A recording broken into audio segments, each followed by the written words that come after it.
At some point, war became a band-aid to the serious social issues Rome was facing, especially in the class wars between the Patricians and the Plebeians. Wars with the neighboring nations were used to foster unity, besides making the people forget about their demands on the political class. A good example of this happening is when the people agitated for the adoption of the Agrarian Law, which could have given them more land to cultivate.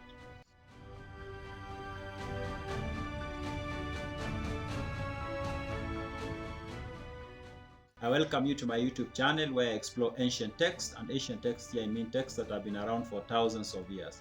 At the moment, I'm going through from the founding of the city by Titus Livius. This is a collection of books that were written about 2,000 years ago, and they cover the history of Rome from around 730 BCE to around 0 AD when Augustus was the emperor of Rome. If you've not subscribed, subscribe so that you don't miss any of the videos that I publish. Not long after the death of Spurius Cassius, the plebeians started agitating for the adoption of the Agrarian Law. The Agrarian Law is this law that had been drafted by Cassius, and it was meant to give the plebeians more land to cultivate, and part of that land had come from the people of Veii. It had been taken during war or during a treaty that was signed after, and the other part of the land was going to come from public tracts that at that point were occupied by the Patricians. So, and that in fact led to the death of Cassius, because by him pushing for that law, he made himself to be the enemy of the Patricians, and they ended up having him killed through a public execution. I have explained this in my previous video. Now, after he's gone, the people realized that they were tricked into disliking him, and they started pushing for the adoption of the law that he had drafted. Now, the tribunes of the people became the ones pushing for this law to be adopted, or they led the people to push for this law to be adopted. And the patricians realized that if they wanted to stop the adoption of the law from happening, they needed to control the tribunes of the people. And indeed, Livy describes a situation where the patricians were trying to make the tribunes of the people be on their side. But when they realized that that was not working, then they needed to do something else. And what they decided to do was to go to war, because they realized that it's only war that could help them, at least for a moment, stop the agitation that was going on amongst the plebeians. And they declare war against Veii, an Etruscan nation. And Veii is a nation that Rome used to fight with a lot. This is not the first time, nor was it the last time. They used to fight with the Veii many times, in fact. At this particular point, they decide to declare war on the Veii. And when you read Livy's text, it seems like they did it so that to avoid whatever was going on at home. However, they were playing a very dangerous game, because there were signs that this could have easily gone the other way. It could have not helped them distract the people, but it could have hastened the conflict between the plebeians and patricians.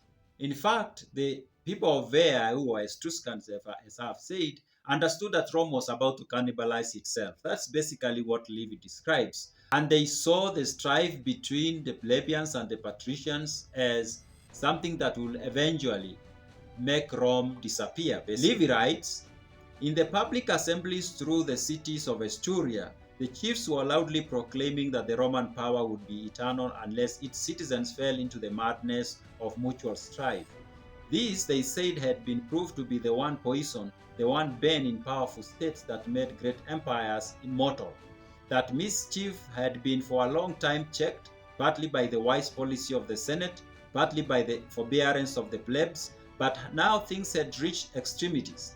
The one state had been severed into two, each with its own magistrate and its own laws. At the first, the installment were the cause of the quarrel, but when actually on service, the men obeyed their generals. As long as military discipline was maintained, the evil could be arrested, whatever the state of affairs in the city.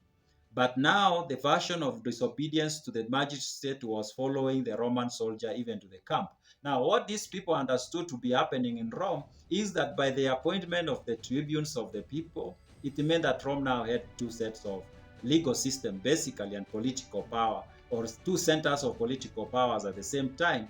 And to them, this was a sign that Rome was going to crumble at any time. Unlike most other powerful kingdoms, the only way they were going to end is by having an internal strife. The Veii people believed that by pressing for war with Rome, they were going to hasten that process, that they were going to make Rome crumble faster. That's what they thought. And they even expected that during such a war, the plebeian soldiers were going to defect to their side. And so they were hoping that a war would start very soon, and then that was going to happen. So when Rome declares war on Veii, the Veii people kind of like welcome it, because they are expecting that out of this, they were going to hasten the downfall and the death of Rome. In fact, the people of Veii believed that at long last, their time to crush Rome once and for all had arrived, and the gods were on their side.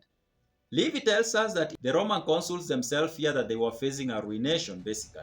This is what Livy writes. The Roman consuls too dreaded nothing but their own strength and their own arms.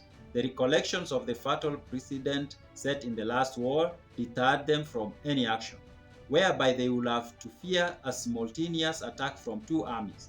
They confined themselves to their camp, and in the face of the double danger avoided an engagement, hoping that time and circumstances might perhaps calm the angry passions and bring down the more unhealthy state of mind. Now, despite Rome declaring war on Veii, the Roman consuls themselves were not so sure whether this was the right decision, and in fact they feared starting this war because they realized that it was likely for their own soldiers to turn against Rome. Meanwhile, while the consuls are just out there in the military camp hoping for the best, the Veii people, the Veientines, were becoming impatient because they really wanted to fight Rome, and they were expecting that by starting the war, Rome was going to crumble. That's what they were hoping for. And so to them, it seemed like it was taking very long for this battle to start. When they thought they had waited long enough, Livy tells us that they rode up to the Roman camp and challenged them to fight. And they started throwing this insult at the Roman soldiers, telling them that they were of lower pedigree as a race, basically, and calling them all sorts of names. And the intention was that they do this enough so such that the Romans feel like it is enough, especially the consuls, of course, and they start this battle. And then when that happens, the plebeians defect, or they don't have them, they are not in the mood to fight for Rome because they hate the patricians so much. Initially, there was no reaction from both the consuls and the Roman soldiers. They just watched as the Veii people were insulting them just at the gate, and they didn't do anything. They just watched them. The consul were worried, of course, they didn't know what to expect, but the people were also not so sure. At some point, these insults became a lot, and they could not be ignored. Livy writes, the consuls took it with the composure, but the simple soldiery were filled with indignation and shame, and their thoughts were diverted from their domestic troubles. So at some point, these insults are like becoming too much, like they cannot be ignored, while the consuls themselves pretend like it's no big deal. They kind of like ignore it. The soldiers started feeling a particular way about these insults that were being thrown at them. Livy tells us that soon the soldiers started demanding that the consuls allow them to go and engage these people. That at this point they were like, enough is enough. Maybe it's time we just take our arms and face these people. We can't stand these insults forever. But the consuls held back, and Livy tells us the reason they did that is because they still were not so sure whether the plebeians were on their side, or the plebeians were likely to defect or refuse to fight. Livy writes, the consuls were anxious to fight, but their anxiety had to be repressed and concealed in order that the eagerness of the soldiers, once roused, might be intensified by opposition and delay. So they decided, yeah, we want to fight these people, but let's pretend like we don't want to, because we want to see how our soldiers react, and we want them to reach an emotional state where it will be easy for us to trust them to go out there and fight for Rome. But meanwhile, the calls to arm and engage the enemy continued to grow amongst the soldiers. Now, the consuls at some point decided, okay, at this point we think is the right time for us to go and engage the enemy. It's the right time to let our soldiers go and fight the Veii. But they were not so sure that the soldiers were really ready to fight for Rome. And they decided to do something that they usually didn't do during times when they are about to go to a battle. And that is ask the soldiers to take an oath. And in fact, all the soldiers are made to take an oath. And this is what Marcus Fabius, the consul, tells the other consul as they make a decision, or as they decide what to do. This is what Livy quotes him saying. He says, I know, Gnaeus Manlius, that these men can conquer. It is their own fault that I did not know whether they wish to do so.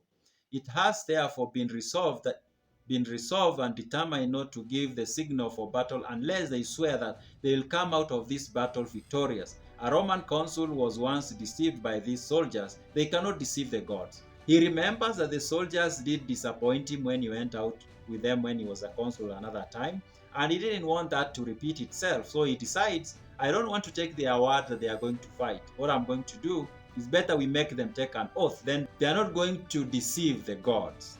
And the whole army took an oath.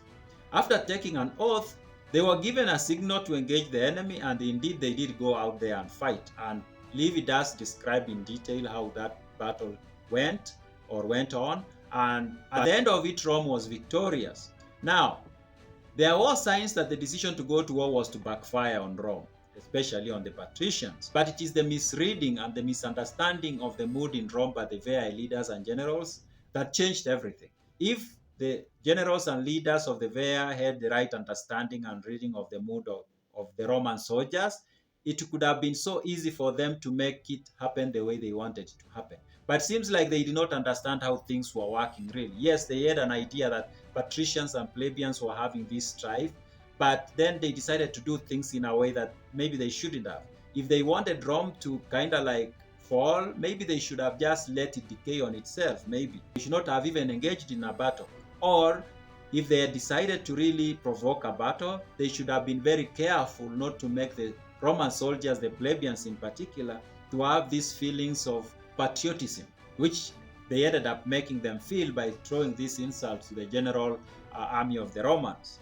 Nevertheless, the Republic survived, but the conflict between the patricians and the plebeians continued.